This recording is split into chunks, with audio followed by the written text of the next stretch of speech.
अच्युतं केशवं कृष्णदामोदरं रामनारायणं जानकीवल्लभं। कौन कहता है भगवान आते नहीं, तुम मीरा के जैसे बुलाते नहीं। अच्युतं केशवं कृष्णदामोदरं रामनारायणं जानकीवल्लभम्। भक्तजनों, आपका हमारे चैनल श्रद्धा ज्ञान पर बहुत स्वागत करते हैं। आशा है कि पुरुषोत्तम मास महात्म्य के अध्याय 1 से लेकर 4 तक आपने हमारे चैनल पर सुन लिए होंगे। अभी तक की वीडियोस को प्यार देने के लिए बहुत धन्यवाद। पिछले अध्याय में बल मास द्वारा अपने मर जाने की प्रार्थना भगवान श्री हरि जी को कही गई। आज का 5वां अध्याय इस प्रकार है। देवर्षि नारद जी ने भगवान श्री नारायण से पूछा, हे महाभाग, चरणों में पड़े अधिक मास को भगवान श्री हरि ने क्या उत्तर दिया और उससे क्या क्या कहा था, वह संपूर्ण वृतांत कृपा करके मुझसे विस्तार पूर्वक कहिए।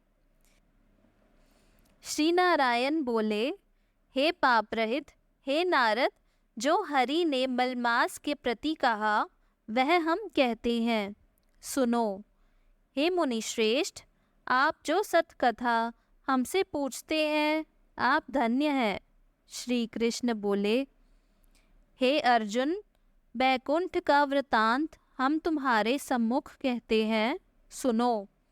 मलमास के मूर्छित हो जाने पर हरि के नेत्र से संकेत पाए हुए गरुड़ मूर्छित मलमास को पंख कर हवा करने लगे। हवा लगने पर अधिमास उठकर फिर बोला, हे स्वामी, मैं इस प्रकार का जीवन नहीं चाहता। मैं तो आपकी शरण आया हूँ, मुझे त्यागिए नहीं। हे जगत को उत्पन्न करने वाले, हे विष्णु, हे जगतपते, मेरी रक्षा करो, रक्षा करो। हे नाथ, मुझ शरण आए कि आज कैसे उपेक्षा कर रहे हैं। इस प्रकार कहकर कांपते हुए, घड़ी घड़ी विलाप करते हुए अधिमास वैकुंठ में रहने वाले ऋषिकेश हरि से बोले। अधिक मास की ये सब बातें सुनकर भगवान ऋषिकेश बोले, हे पुत्र, उठो उठो, तुम्हारा कल्याण हो। हे वत्स, विषाद मत करो। ऐसा कहकर प्रभु मन में सोचकर क्षण भर में उपाय निश्चित करके पुनः अधिमास से बोले।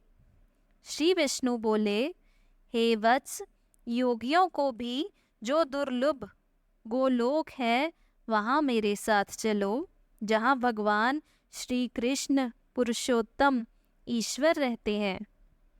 गोपियों के समुदाय के मध्य में स्थित 2 भुजा वाले, मुरली को धारण किए हुए, नवीन मेघ के समान श्याम, लाल कमल के सदृश नेत्र वाले, शरद पूर्णिमा के चंद्रमा के समान अति सुंदर मुख वाले, करोड़ों कामदेव के लावण्य की मनोहर लीला के धाम, पीतांबर धारण किए हुए, माला पहने, वनमाला से विभूषित, उत्तम रत्नाभरण धारण किए हुए, प्रेम के भूषण, भक्तों के ऊपर दया करने वाले, चंदन चर्चित सर्वांग, कस्तूरी और केशर से युक्त, वक्षस्थल में श्री वत्स चिन्ह से शोभित, कौस्तुक मणि से विराजित, श्रेष्ठ से श्रेष्ठ रत्नों के सार से रचित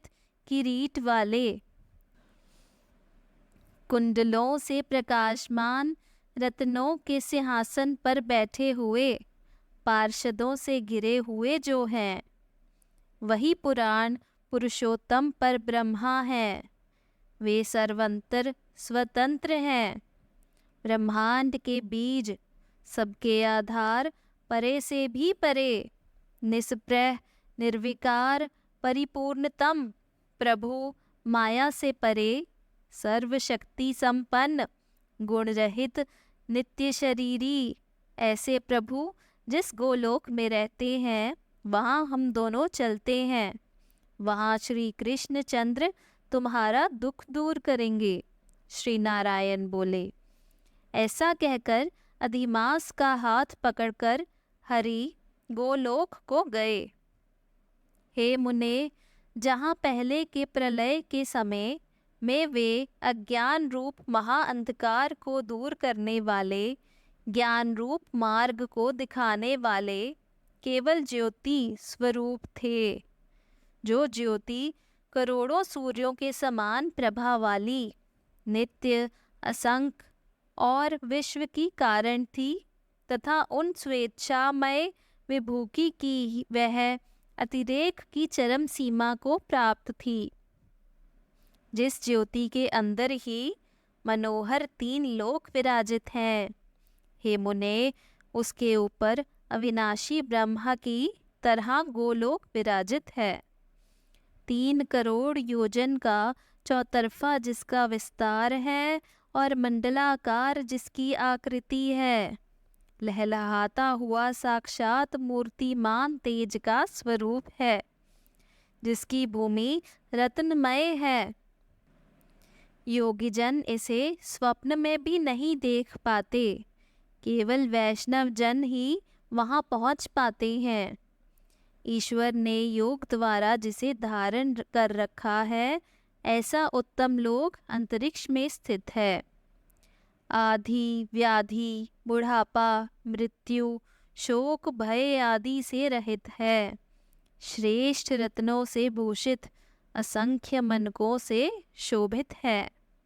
उस गोलोक के नीचे 50 करोड़ योजन के विस्तार के भीतर दाहिने बैकुंठ और बाएं उसी के समान मनोहर शिवलोक स्थित है।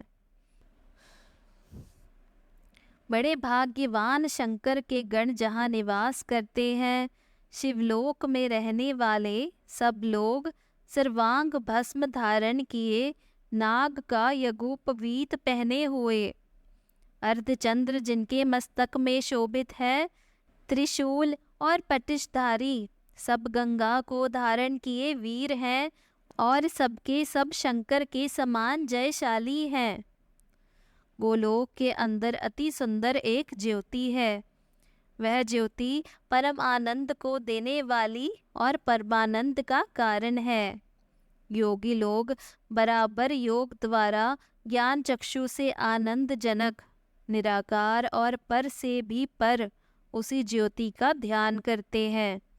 इस ज्योति के अंदर अत्यंत सुंदर एक रूप है, जो कि नील कमल के पत्तों के समान श्याम, लाल कमल के समान नेत्र वाले, करोड़ों शरत पूर्णिमा के चंद्र के समान शोभायमान मुख वाले, करोड़ों कामदेव के समान सौंदर्य की लीला का सुंदर धाम, 2 भुजा वाले, मुरली हाथ में लिए, मंदहास्य युक्त पीतांबर धारण किए, श्रीवत्स चिन्ह से शोभित वक्ष स्थल वाले, कौस्तुभमणि से सुशोभित, करोड़ों उत्तम रत्नों से जटित चमचमाते किरीट और कुंडलों को धारण किए, रतन की सिंहासन पर विराजमान, वनमाला से सुशोभित, वही श्री कृष्ण नाम वाले पूर्ण पर ब्रह्मा है।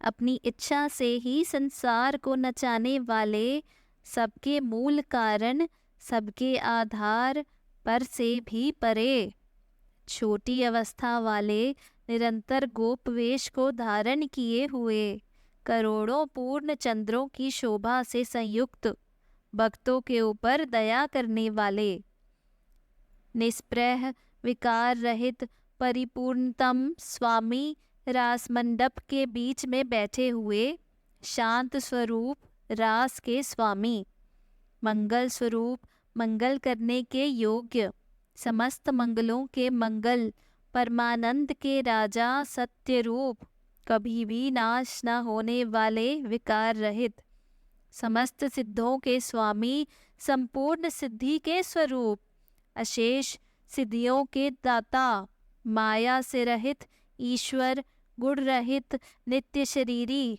आदि पुरुष, अव्यक्त, अनेक है नाम जिनके, अनेकों द्वारा स्तुति किए जाने वाले, नित्य स्वतंत्र अद्वितीय शांत स्वरूप, भक्तों को शांति देने में परायण ऐसे परमात्मा के स्वरूप को, शांति प्रिय, शांत और शांति परायण जो विष्णु भक्त हैं वे ध्यान करते हैं। इस प्रकार के स्वरूप वाले भगवान कहे जाने वाले वही एक आनंद कंद श्री कृष्णचंद्र हैं। श्री नारायण बोले। ऐसा कहकर सत्व स्वरूप भगवान विष्णु अधिमास को लेकर शीघ्र ही पर ब्रह्म युक्त गोलोक में पहुँचे। सूत जी बोले। ऐसा कहकर सती क्रिया को ग्रहण किए हुए नारायण मुनि के चुप हो जाने पर आनंद सागर पुरुषोत्तम से विविध प्रकार की नई कथाओं को सुनने की इच्छा रखने वाले नारद मुनि उत्कंठा पूर्वक बोले। भक्तजनों, आगे की कथा अगले अध्याय में सुनाई जाएगी। वीडियो को लाइक करना ना भूलें, दूसरे भक्तजनों के साथ भी शेयर करें और अगले अध्याय के लिए हमारे साथ जुड़े रहें। जुड़े रहने के लिए चैनल को सब्सक्राइब कीजिए। ओम नमो भगवते वासुदेवाय।